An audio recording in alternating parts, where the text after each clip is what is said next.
बात करेंगे रामगढ़ की, तो रामगढ़ उपचुनाव की घोषणा हो गई है। रामगढ़ उपचुनाव को लेकर सूबे की सियासत एक बार फिर से तेज हो गई है।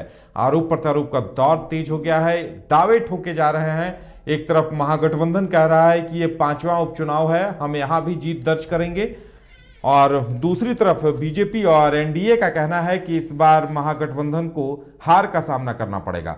और अगर देखा जाए तो कांग्रेस की तरफ से प्रत्याशी के तौर पर अभी पूर्व विधायक ममता देवी के पति बजरंग महतो का नाम सामने आ रहा है। हालांकि आधिकारिक घोषणा नहीं हुई है, लेकिन बताया जा रहा है कि उनके पति चुनाव लड़ेंगे। और दूसरी तरफ बीजेपी की तरफ से यह जानकारी दी जा रही है कि आजसू यहां पर उनकी सहयोगी है, आजसू चुनाव लड़ेगी और बीजेपी वहां साथ देगी। आपको बता दें कि पिछली बार जब 2019 में चुनाव हुए थे तो बीजेपी और आजसू में खटास आ गई थी। दोनों के प्रत्याशी अलग अलग चुनाव मैदान में थे, इस वजह से भी हार का सामना करना पड़ा था, ऐसा एनडीए का मानना है। लेकिन इस बार एनडीए का कहना है कि एनडीए पूरी तरह से एकजुट है और आजसू वहां से चुनाव मैदान में होगा। और इस बार मुकाबले में वहीं कई और प्रत्याशी अभी से तैयारियों में जुटे हैं।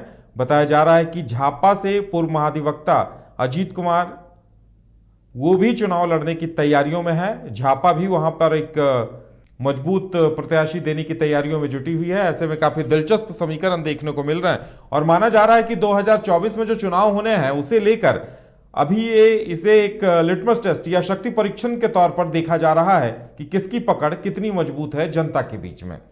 तो ज्यादा जानकारी के लिए इस वक्त हमारे साथ हमारे संवाददाता शाहनवाज मौजूद हैं। शाहनवाज, क्या माना जाए कि ये शक्ति परीक्षण का मैदान होगा 2024 से चुनाव से पहले रामगढ़ उपचुनाव?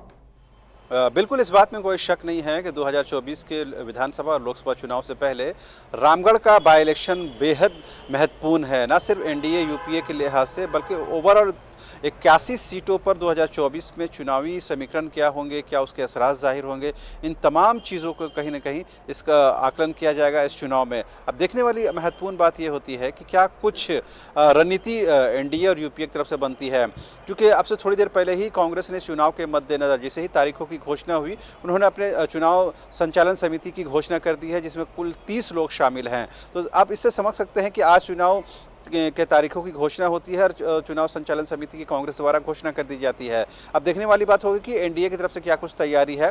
लेकिन पिछले दिनों हम न्यूज़ बाइस्कोप की तरफ से हम लोग खुद रामगढ़ गए हुए थे और वहाँ पर जो ज़मीनी हकीकत है वो जानने और समझने की कोशिश कर रहे थे।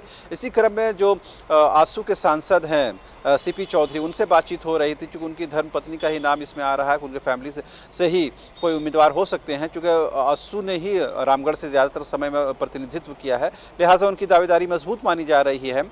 जब उनसे सीपी चौधरी साहब से बात हो रही थी तो उन्होंने ये कहा कि कहीं ना कहीं ममता देवी के जो कामकाज से जो नाराज़गी है यहाँ के लोगों में, वो इंपॉर्टेंट फैक्टर यानी एंटी इनकम्बेंसी इसमें कहीं ना कहीं महत्वपूर्ण भूमिका निभाएगा। लेकिन कांग्रेस की तरफ से ये कहा जा रहा है, या फिर यूँ कहें कि ममता देवी की तरफ से ये कहा जा रहा है कि 2 साल कोरोना के इम्पैक्ट की वजह से वो काम नहीं कर पाई और 1 साल जो बचा वो उसमें उन्होंने बेहतर देने की कोशिश की है। बहरहाल इसका डिसीजन तो रामगढ़ की जनता को तय करना है कि किसे उम्मीदवार बनाना है और किसे नहीं बनाना है, किसे जिताना है या फिर किसे मैदान से बाहर करना है। लेकिन सबसे अहम और ख़ास बात यह है कि अब अगर एनडीए और इंटैक्ट होकर सामने मैदान में आती है तो निश्चित तौर पर यूपीए के लिए महत्वपूर्ण चुनौती होगी, क्योंकि 2019 के विधानसभा चुनाव में एनडीए को एकजुट होकर चुनाव नहीं लड़ा था, बीजेपी अलग चुनाव लड़ी थी और आजसू अलग। तो जाहिर सी बात इसका फ़ायदा हुआ था कांग्रेस को और कहीं ना कहीं कांग्रेस इसमें जीत हासिल की थी। अब अगर एनडीए इंटैक्ट जाता है तो निश्चित तौर पर कहीं ना कहीं ये कड़ा मुकाबला होगा और जो वहाँ का चुनावी समीकरण है उसमें मेजर जो फैक्टर है महतो समाज के लोग हैं, कुर्मी समाज के लोग हैं और झारखंड में इन दिनों कुर्मी समाज को लेकर जो आंदोलन चल रहे हैं वो स्टे में शामिल करने को लेकर के, उसमें पार्टियों का क्या स्टैंड है, उसमें राजनीतिक दलों का क्या सोच और फिक्र है, वो भी इस चुनाव में कहीं ना कहीं इंपॉर्टेंट रोल प्ले करेगा। यही वजह है कि कुर्मी समाज को सभी लोग रिझाने की कोशिश कर रहे हैं। लेकिन चाहे एनडीए हो या यूपीए हो, जो भी उम्मीदवार होंगे वो यकीन मानिए कि वो कुर्मी समाज से ही होंगे, क्योंकि उसमें उनकी जो वोट है वो कहीं ना कहीं निर्णायक भूमिका में होती है। लिहाजा ये कहीं ना कहीं महत्वपूर्ण बात ज़रूर होगी। अब देखने वाली बात यह होती है कि कब आधिकारिक तौर पर उम्मीदवारों की घोषणा होती है। चूँकि ऐसा नाम सामने आया है कि जो ममता देवी के पति देव हैं बजरंग महतो वो कहीं ना कहीं आगे चल रहे हैं। और पिछले दिनों उन्होंने जो कांग्रेस के प्रदेश प्रभारी है अविनाश पांडे, उनसे मुलाकात भी की थी। हालांकि आधिकारिक घोषणा होना बाकी है। और इधर से आजसू के बारे में एनडीए की तरफ से कहा जा रहा है कि सीपी चौधरी के परिवार से किसी को टिकट मिल सकता है। तो अब कहीं ना कहीं जो नाम जो है वो अप्रत्यक्ष तौर पर तो सामने आ चुके हैं, लेकिन आधिकारिक घोषणा होना बाकी है। और जैसे ही चुनाव तारीखों की घोषणा हो गई है, यकीन जानिए तमाम जो राजनीतिक दल है वो चुनाव की तैयारी में पहले से जुट चुके हैं। अब इसे कहीं ना कहीं अमली जामा पहनाने की कोशिश हो रही है, क्योंकि करीबन 1 महीने लगभग का थोड़ा सा ज़्यादा समय होगा, चुनाव संपन्न करा लिए जाएंगे और तुरंत रिजल्ट भी आ जाएंगे। लिहाजा चुनाव राजनीतिक दलों के लिए बहुत ज़्यादा मौका नहीं है कि वो क्या कुछ कर सकते हैं। लिहाजा इस चुनाव को न सिर्फ रामगढ़ के बाई इलेक्शन के तौर पर देखने की ज़रूरत है, बल्कि जो 2024 के विधानसभा चुनाव के मद्देनज़र भी इस चुनाव को बेहद महत्वपूर्ण माना जा रहा। जी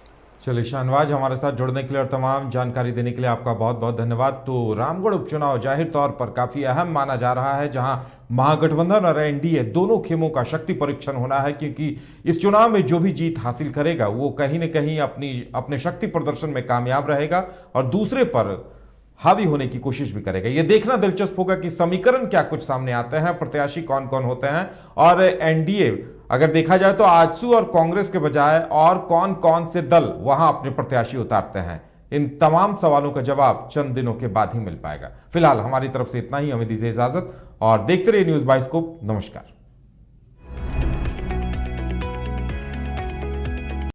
वेलकम टू चाचा मामा दंगल।